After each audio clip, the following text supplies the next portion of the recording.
வணக்கம், நான் ஆவேல் பேசுகிறேன். நான் இன்று உங்களிடத்தில் அண்ணன் தோல் திருமாவளவன் அவர்கள் பற்றி சொல்ல வந்துள்ளேன். அண்ணன் தோல் திருமாவளவன் அங்குடூர் கிராமத்தில் 1962ஆம் ஆண்டு ஆகஸ்ட் மாதம் 17ஆம் தேதி பிறந்தார். அந்த காலத்தில் மிக தீவிரமாக அவர் பிறந்த தலித் சமூகம் ஒடுக்கப்பட்டது. தீவிரமாக வன்னியர் மற்றும் தலித்துகளிடையே ஜாதி கலவரம் அவ்வப்போது ஏற்பட்டது. இப்படிப்பட்ட இக்கட்டான சூழ்நிலையில் தனது பள்ளி படிப்பை முடித்த திருமாவளவன் மலைச்சாமி என்பவருடன் அவருக்கு தொடர்பு ஏற்பட்டது. இவரும் தலித் சமூகத்தை சேர்ந்தவர் தான். 1989ஆம் ஆண்டு இவரை நேரில் சந்தித்து பேசிய திருமாவளவன் அவரது கட்சி ஒடுக்கப்பட்டோர் சிறுத்தைகள் கட்சி, அந்த கட்சி தன்னை உறுப்பினராக திருமாவளவன் சேர்த்துக் கொண்டார். மலைச்சாமி அவர்கள் மறைவுக்கு பிறகு கட்சியின் பெயரை 1991ஆம் ஆண்டு விடுதலை சிறுத்தைகள் விசிக என்று மாற்றினார். அப்போது தேர்தல் அரசியலில் விடுதலை சிறுத்தைகள் கட்சி போட்டியிடவில்லை. அரசியலில் எவனும் யோக்கியனும் அல்ல என்று பிரச்சாரத்தில் ஈடுபட்ட திருமாவளவன், உங்களில் யாரும் நல்லவனும் அல்ல உத்தமனும் அல்ல, அதனால் எங்கள் வாக்கு உங்களுக்கு அல்ல என்று மிக தீவிரமாக போராட்டத்தில் ஈடுபட்டார் திருமாவளவன். தேர்தலை தொடர்ந்து புறக்கணித்தார். இந்நிலையில் திருமாவளவன் மனம் முறுகினார்.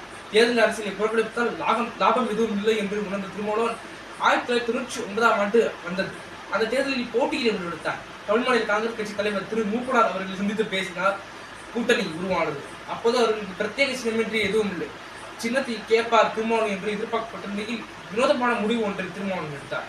மூப்பனார் அவர்களுடன் கூட்டணி வைத்ததால் பாமகவின் சைக்கிள் சின்னத்திலேயே விசிக போட்டியிட்டது. சிதம்பரம் தொகுதியில் திருமாவளவன் போட்டியிட்டார். தஞ்சாவூர் தொகுதியில் கடா பெரியசாமி போட்டியிட்டார். இரண்டிலுமே தோல்வி கிடைத்தது. ஆனாலும் கணிசமான வாக்குகளை விசிக பெற்றது. 2001ஆம் ஆண்டு நடைபெற்ற சட்டமன்ற தேர்தலில் திமுக தலைமையிலான மெகா கூட்டணியில் விசிக இடம்பெற்றது. 9 தொகுதியில் அந்த கட்சிக்கு ஒதுக்கப்பட்டன. ஆனால் 9லும் உதயசூரியத்தில் போட்டியிட்ட விசிக ஒரு தொகுதி மட்டுமே வெற்றி பெற்றது. திருமாவளவன் முதல் முறையாக சட்டப்பேரவைக்கு தேர்ந்தெடுக்கப்பட்டு சட்டமன்றத்திற்கு சென்றார். இந்நிலையில் திமுக கூட்டணியில் செய்யப்பட்ட விசிக இந்நிலையில் திமுக விசிக கூட்டணிக்கு சற்று விரிசல் ஏற்பட்டது. இதனால் தனது எம்எல்ஏ பதவியை ராஜினாமா செய்த திருமாவளவன் 2004ஆம் நடைபெற்ற நாடாளுமன்ற தேர்தலில் 3வது அணியை வென்றார். இந்த கூட்டணியில் திரு ராஜகணப்பன் தலைமையிலான மக்கள் தமிழ் தேச கட்சி இணைந்து கொண்டது. திரு டாக்டர் கிருஷ்ணசாமி தலைமையிலான புத்தமிழகம் உள்ளிட்ட கட்சிகள் இணைந்து கொண்டதால் மெகா கூட்டணியாக உருவானது.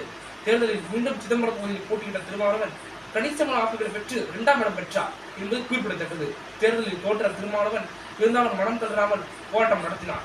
2006ஆம் ஆண்டு நடைபெற்ற சட்டமன்ற தேர்தலில் திமுக கூட்டணி பேச்சுவார்த்தை நடத்தினார் திருமாவளவன். ஆனால் 8 தொகுதி வரை திருமாவளவன் கேட்டார்.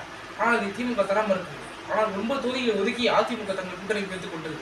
9 தொகுதியில் போட்டியிட்ட விசிக வெறும் 2இல் மட்டுமே வெற்றி பெற்றது. இதையடுத்து இருந்தாலும் திருமாவளவன் மனம் தரவில்லை. போராட்டத்தை தொடர்ந்தார். இந்நிலையில் 2006ஆம் ஆண்டு நடைபெற்ற உள்ளாட்சி தேர்தலில் அதிமுக தொகுதி பங்கீட்டில் ஏற்பட்ட இழுபறி காரணமாக கூட்டணியை முடித்தார் திருமாவளவன். திமுகவுடன் அணியமைத்தார். இந்த கூட்டணி மிகப்பெரிய வெற்றியை பெற்றது. 2009ஆம் ஆண்டு நடைபெற்ற மக்களவைத் தேர்தலில் சிதம்பரம், விழுப்புரம் என்று 2 தொகுதிகள் விசிகவுக்கு ஒதுக்கப்பட்டன. சிதம்பரத்தில் போட்டியிட்டு திருமாவளவன் வெற்றி பெற்று முதல் முறையாக மக்களவைக்கு தேர்ந்தெடுக்கப்பட்டார். நாடாளுமன்ற லோக்சபா உறுப்பினராக நாடாளுமன்றத்திற்குள் சென்றார் திருமாவளவன். தனது குரலை பதிவு செய்தார். 2011ஆம் ஆண்டு நடைபெற்ற சட்டமன்ற தேர்தலில் திமுக தலைவரான கூட்டணியில் 25 தொகுதிகள் விசிகவுக்கு ஒதுக்கப்பட்டன. என்றாலும் 25லும் விசிக படுதோல்வி எடுத்தது. இருந்தாலும் மனம் தளராமல் திருமாவளவன் தனது ஜாதிக்காக தனது போராட்டத்தை தொடர்ந்தார். 2011 நடந்த நாடாளுமன்ற தேர்தலில் மீண்டும் திமுக உடனே கூட்டணி வைத்தார் திருமாவளவன். 2 தொகுதி ஒதுக்கப்பட்டன. சிதம்பரத்தில் திருமாவளவன், விழுப்புரத்தில் ரவிக்குமாரும் போட்டியிட்டனர்.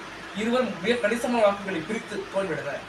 2016ஆம் ஆண்டு நடைபெற்ற சட்டமன்ற தேர்தலில் திரு வைகோ தலைமையிலான மக்கள் நல கூட்டணியில் விசிக இணைந்தது. 25 இடங்கள் அந்த கட்சிக்கு ஒதுக்கப்பட்டன. 25 இடங்களிலும் தனிச்சுற்றில் போட்ட விசிக அனைத்திலும் தோற்றாலும் மிக கணிசமான வாக்குகளை விசிக வேட்பாளர்கள் பெற்றனர். காட்டுமன்னார் கோயில் தொகுதியில் திரு சொற்ப வாக்குகள் தடுத்து தோற்று போனார் திருமாவளவன்.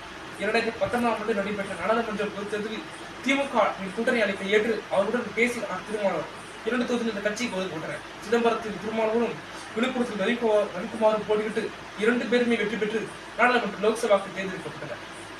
2021ஆம் ஆண்டு நடைபெற்ற தமிழக சட்டமன்ற தேர்தலில் திமுகவுடனான கூட்டணியில் விசிகவுக்கு 6 தொகுதிகள் ஒதுக்கப்பட்டன.